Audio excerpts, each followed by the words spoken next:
इस्लाम आदल व इंसाफ का दीन है, जहां हर फर्द को उसका जायज हक दिया जाता है और जुल्म व नाइंसाफी की कोई गुंजाइश नहीं। कुरान व हदीस में हमें बेशुमार ऐसे वाकयात मिलते हैं जो हमें हक, सच्चाई और अदल की तालीम देते हैं। खास तौर पर खलफाए राशिदीन का दौर अदल व इंसाफ की बेहतरीन मिसालों से भरा हुआ है, जहां फैसले हमेशा हिकमत, दयानत हैं और शरीयत की रोशनी में किए जाते थे। हजरत उमर फारूक और हजरत अली की शख्सियत अदल व इंसाफ में बेमिसाल है। उनके फैसले हमेशा कुरान और सुन्नत की रोशनी में होते और कोई भी मामला ऐसा न था जो बगैर हिकमत और इल्म के ते क्या जाता।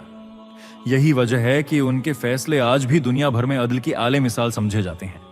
ये कहानी है भी एक ऐसे ही मुनफरिद फैसले की है, जहां दो औरतें अपने बच्चों के हक में झगड़ती हैं और मामला हजरत अली के सामने पेश होता है। उनका दानिशमंदाना फैसला हमें सिखाता है कि इस्लाम में अदल सिर्फ जाहिरी गवाही पर नहीं, बल्कि हिकमत, दानाई और हकीकत पसंदी पर मबनी होता है। आइए उस सबक आमूज कहानी को तफसील से पढ़ते हैं। हजरत उमर के दौर में एक दफा दो औरतों ने एक ही जगह दो बच्चों को जन्म दिया।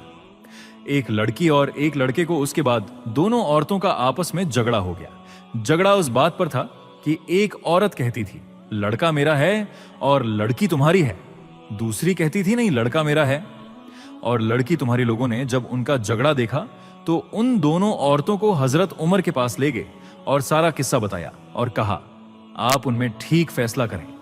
हजरत उमर ने कहा हजरत अली को बुलाया जाए, वही उनका ठीक फैसला कर सकते हैं। जब हजरत अली आए तो लोगों ने सारा किस्सा मौला अली को बताया तो मौला अली ने फरमाया उन दोनों औरतों को एक एक छोटा बर्तन दो और उन्हें कहो पर्दे में जाकर इन बर्तन में अपना अपना दूध लेकर आओ।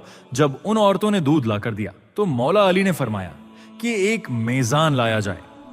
जब मेजान लाया गया तो मौला अली ने उस मेजान पर दोनों औरतों का दूध रख कर तोला तो एक का वजन कम था, दूसरे का ज्यादा। मौला अली ने फरमाया कि जिसके दूध का वजन ज्यादा है उसका लड़का है और जिसके दूध का वजन कम है उसकी लड़की है। यह देखकर लोगों ने कहा या अली आपने ये फैसला कहां से और कैसे क्या है? मौला अली ने फरमाया कुरान से। सब लोग अपने अपने घरों में जाकर कुरान खोलकर देखने लग गए कि कहां लिखा है। दूध वाला किस्सा रात भर कुरान से ढूंढ ढूंढ कर जब किसी को कुछ भी ना मिला तो सुबह सब लोग मस्जिद में जमा हो गए और जब मौला अली मस्जिद हो गए, मैं आए तो लोगों ने कहा या अली आपने तो कहा था कल वाला फैसला आपने कुरान से किया है, मगर हम सब ने सारी रात कुरान से ढूंढा मगर हमें कुछ नहीं मिला।